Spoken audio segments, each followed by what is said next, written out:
Gold trusted gold buyers మీరు తాకట్టు పెట్టిన బంగారాన్ని విడిపించి ఈ రోజు ఉన్న మార్కెట్ ధరకు కొనబడును. శివరపల్లి 2 ఎంతవరకు వచ్చింది సీజన్ 2?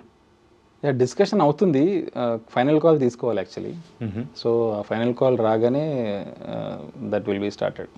కొత్త క్యారెక్టర్స్ ఏమైనా ఎంటర్ అవ్వడము ఉంటాయి ఉన్నది ఉంటాయి డెఫినెట్గా కొత్త క్యారెక్టర్స్ డెఫినెట్గా ఉంటాయి. ఓకే, యా ఇంకా మోర్ ఫన్ ఎక్స్పెక్ట్ చేయొచ్చా? డెఫినెట్గా ఎక్స్పెక్ట్ చేద్దాం, డెఫినెట్గా ఎక్స్పెక్ట్ చేయొచ్చు. అంటే ఈసారి ఇంకా కొంచెం ఒకవేళ చేస్తే నిజంగా అది మెటీరియలైజ్ అయితే అది అంటే అందులో చాలా మంచి ఇంకా ప్రాపర్ స్క్రిప్ట్ డెవలప్మెంట్స్ కానీ అందులో కానీ చాలా చేంజెస్ ఆర్ ఇంకా ప్రాపర్ స్క్రిప్ట్ వర్క్ చేసి చేద్దామనే థాట్లో అయితే ఉండరు బేసిక్గా. Nice bro. As a cinema వాళ్ళంగా మన ఒకటి క్వశ్చన్ అడగాలనుకున్నా. సినిమా అనేటప్పటికీ యూజువల్గా డబ్బులు ఖర్చు పెట్టించడము అండ్ దాంతోపాటు ఈ మేకింగ్ ఉండాలి, ఈ షార్ట్స్ ఉండాలి, అది ఉంటేనే వర్కౌట్ అవుతుంది ఇట్లా అని చెప్పేసి ఫిల్మ్ మేకింగ్ అనేది చేస్తూ ఉన్నారు కదా. సో అలాంటి వాటి జోలికి వెళ్ళకుండా మీరు ఈ కైండ్ ఆఫ్ అనేది ఎంచుకోవడానికి గల రీజన్ ఏంటి? యా అంటే బేసిక్గా it depends on story line first of all. Okay, కథను మనం సెలెక్ట్ చేసుకునే దీని మీదనే బడ్జెట్ చాలా వరకు డిపెండ్ అయి ఉంటుంది. అండ్ నా థాట్ ప్రాసెస్ కూడా ఒకటే, కథని చెప్పడానికి హ్యూజ్ బడ్జెట్ అవసరం లేదు. అంటే ఆ కథ కూడా ఆ లక్షణాలు ఉండాలి. కథకు బడ్జెట్ రిక్వైర్మెంట్ ఉంటే పెట్టాల్సిందే, తప్పదు అది. సో నేను నా ఫస్ట్ ఫిల్మ్కి డిజైన్ చేసుకున్న కథకు ఎక్కువ బడ్జెట్ అవసరం లేదు. ఓకే, చాలా మంచి విలేజెస్లో బేసిక్ ఇంకా దీని వెనకాల ఇంకో కథ, ఇంకో చిన్న సిచ్యువేషన్ ఏంటంటే ఇది మొత్తం మా ఊరి చుట్టుపక్కల ఉన్న చిన్న చిన్న ఊర్లలోనే చేశాను అనమాట. వనపర్తి చుట్టుపక్కల ఉన్న పల్లెటూరులో చేశాను. దీని లొకేషన్ ట్రెక్కి బిఫోర్ అంటే నిజంగా చెప్పాలంటే ఈ సినిమా నేను ఎట్లాగైనా చెయ్యాలి, ఎలాగైనా ప్రూవ్ చేసుకోవాలి, there is nothing to do. నేను ఈ సినిమాను చెయ్యాలి, జనాలకు చూపించాలి అనే ఒక పర్స్పెక్టివ్లో ప్రొడ్యూసర్స్ని నేను మీట్ అవ్వక ముందే ఈ లొకేషన్ ట్రెక్కి ప్రీ ప్రొడక్షన్ అనేది చేసుకున్నాను అనమాట. లొకేషన్ ట్రెక్కి జస్ట్ మా ఊరి చుట్టుపక్కలనే కాబట్టి నాకు అన్ని ఊర్లు తెలుసు. అక్కడ లోకల్గా నా ఫ్రెండ్స్ ఉంటారు, వాళ్ళని బైక్ ఎక్కించుకొని అన్ని ఊర్లు తిరిగి లొకేషన్ చూసి వచ్చిన. అన్ని ఊర్లు చుట్టుపక్కల ఉన్న ఏ ఊరిని వదిలేయకుండా 600 to 700 ఫొటోస్ నేను గ్యాదర్ చేసిన. బాబా షూట్ చేయొచ్చు, ఒక సినిమా చేయొచ్చు అనే కాన్ఫిడెన్స్ నాకు, మా ఊర్లో సినిమా చేయొచ్చు అనే కాన్ఫిడెన్స్ చాలా స్ట్రాంగ్ ఉండే. ఎందుకంటే నేను చాలా వరకు బయటకు వెళ్తూ ఉంటాను, తిరుగుతూ ఉంటాను, చిన్న చిన్న ఊర్లలోకి తిరుగుతూ ఉంటాను. ఇక్కడ చూసినప్పుడు అనిపించింది ఇది బ్యూటిఫుల్ ఉన్నాయి కదా, 100% ఒక సినిమా చేయొచ్చు, ఇది పాసిబిలిటీ ఉంది. అండ్ నేను మొత్తగా కూడా ఆ ఊర్లలో నుంచి చూసిన జనాల నుంచే ఇన్స్పైర్ అయినా కాబట్టి that is the setting and that is the story line.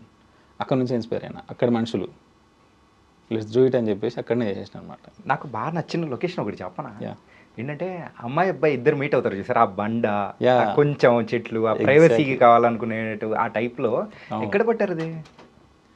అది ఫస్ట్ వేరే లొకేషన్ అనుకున్నాము. ఆ లొకేషన్ నేను అంతకుముందు అనుకున్న లొకేషన్ ప్రాపర్గా లేకుండే.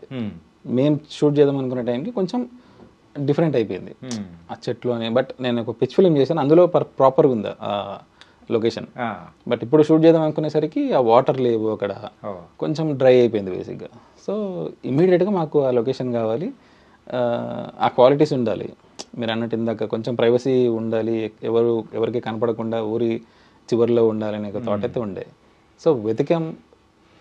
ఒక 2-3 days నేను షూట్ చేసేటప్పుడు మా డైరెక్షన్ డిపార్ట్మెంట్స్ వెళ్ళి కొన్ని లొకేషన్స్ చూపించారు, బట్ వర్కౌట్ అవ్వలేదు. సో ఆ ప్రాసెస్లోనే ముత్తయ్య పడుకునే ఒక హట్ లొకేషన్ ఉంటుందా, దానికి ఆపోజిట్ ఇట్లా నడుచుకుంటూ ముందుకు వెళ్తే ఆ లొకేషన్ కనిపించింది, లాక్ చేసినాం. ఓకే, అంటే మీ డైరెక్షన్ డిపార్ట్మెంట్ అనుకుంటూ ఉంటారేమో, అంటే రెగ్యులర్గా మీ మూవీస్కి రెగ్యులర్గా ఉన్న టీం అయితే మనకి ఈయనైతే సిటీని చూపించాడు, మళ్ళీ విలేజే, ఇలా ఎన్ని సంవత్సరాలు చూపిస్తాడు అన్నట్టు.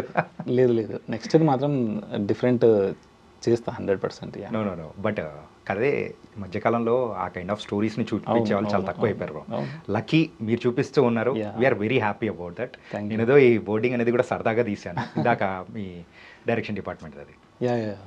బట్ దే ఆర్ అంటే నిజంగా డైరెక్షన్ డిపార్ట్మెంట్ ఈజ్ నా direction department, Muthaiah direction department అంటే నాకు చాలా బ్రదర్స్ లాగా అందరూ. Every one, Shivaraj, Suresh and Prashanth అని మా కోఆర్డినేటర్, వెరీ లవ్లీ పీపుల్. ఎంత అంటే నాకు ఇప్పుడు బ్రదర్స్ వాళ్ళు యాక్చువల్గా. ఓకే. వాళ్ళే కాదు, ముత్తయ్యలో యాక్ట్ చేసిన వాళ్ళందరూ నాకు బ్రదర్స్గా అయిపోయారు అనమాట యాక్చువల్లీ. అంత బాండింగ్, అంత లవ్ ఉంటుంది మధ్యలో. అండ్ ఫైనల్ క్వశ్చన్ యా, ఏంటంటే ఏంటి తాతకు ఆల్రెడీ ఒక సినిమాలో యాక్ట్ చేయడానికి అవకాశం వచ్చింది, అది కూడా రజనీకాంత్ గారి మూవీ. ఏ మూవీ అది? ముత్తు. అందుకే ఇక్కడ ముత్తయ్య వేసారా? ఎగ్జాక్ట్లీ.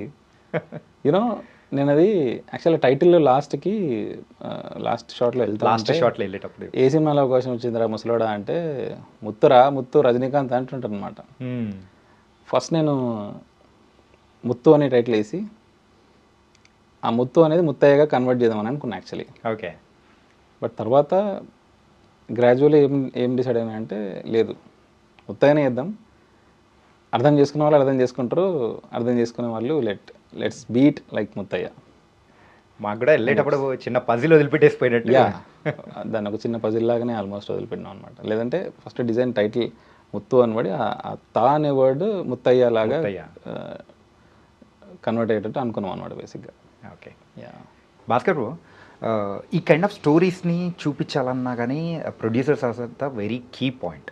ఎందుకంటే ఎవరైనా కానీ సినిమాల మీద మంచి అభిరుచి ఉన్న వాళ్ళు మాత్రమే ఇట్లాంటి వాళ్ళకు డేరింగ్ స్టెప్ వేసి ముందుకొచ్చి తీస్తూ ఉంటారు. ప్రొడ్యూసర్స్ సో వాళ్ళు ఎలా ఒప్పుకున్నారు ఈ స్టోరీకి ఏంటి? యా, అంటే ఈ కథ చేయాలని నేను ప్రాసెస్లో ఉన్నాను యాక్చువల్లీ. దానికి లొకేషన్స్ చూసి పెట్టుకున్నాను. బట్ ఎనీ విచ్ వే నేను ఇది చేసేయాలి, ఈ కథ చెప్పేయాలి చాలా తక్కువ బడ్జెట్లో. నేను ఇండిపెండెంట్ ఫిల్మ్ మేకింగ్ బ్యాక్గ్రౌండ్ నుంచి వచ్చినందుకు ఎలాగైనా సరే ఈ కథను చెప్పేసేయాలి, చాలా తక్కువ బడ్జెట్లో చేసేసేయాలి అని ఒక థాట్లో నేను ముందుకు వెళ్తూ ఉన్నాను. సో నాది అంతకుముందు చేసిన ఒక పిచ్ ఫిలిం, ఒక ట్రైలర్ కట్ చేశాను అనమాట. మీకు ఇందాక చెప్పినట్టు ఇదే ప్రపంచంలో నుంచి, ఇదే వరల్డ్ నుంచి ఇంకొక కథ రాశాను. ఆ కథకి నేను ఒక ట్రైలర్ కట్ చేసుకున్నాను అనమాట. ఓకే. సో ఆ ట్రైలర్ చాలా బాగా నచ్చింది చాలా మందికి, నా ఇండస్ట్రీ ఫ్రెండ్స్ సర్కిల్కి చాలా బాగా నచ్చింది. సో ఫెంటాస్టిక్ అని చెప్పేసి మంచి కొన్ని ప్రొడక్షన్స్ నుంచి నాకు కాల్స్ వచ్చినాయి అనమాట. ఇంకో కథ ఏమైనా ఉందా, ఏదైనా ఉంటే మాత్రం చెప్పండి అనే ఒక పర్స్పెక్టివ్లో. బట్ బై గాడ్ గ్రేస్ నాకు బేసిక్గా అవకాశాలు అయితే కొంచెం చేసిన చిన్న పని అయినా సరే రిజల్ట్ వచ్చిందనమాట. సో ఆ ప్రాసెస్లో నేను కథలు చెప్తూ ఉన్నాను. ఎక్కువ మందికి చెప్పలేదు యాక్చువల్లీ కథ ఇండస్ట్రీ ప్రొడక్షన్స్లో. జస్ట్ ఇప్పుడు ప్రజెంట్ దీన్ని ప్రొడ్యూస్ చేసిన ప్రొడ్యూసర్ల కంటే ముందు ఇద్దరికి చెప్పాను అనమాట అంతే. సో ఒకరికి అంటే నిజంగా చెప్పాలంటే ఈ కథను ప్రొడ్యూస్ చేయాలంటే నిజంగా చాలా మంచి సెన్సిబిలిటీస్ ఉండాలి, పర్పస్ సేమ్ అయి ఉండాలి. ఇప్పుడు ఈ కథ నేను చేస్తే నాకు మళ్ళీ ప్రొడ్యూసర్లు సినిమాలు ఇస్తారు నాకు తెలీదు. అంటే చాలా మంచి రెస్పెక్ట్ అయితే వస్తుంది, దీనివల్ల చాలా మంచి రెస్పెక్ట్ వస్తుంది.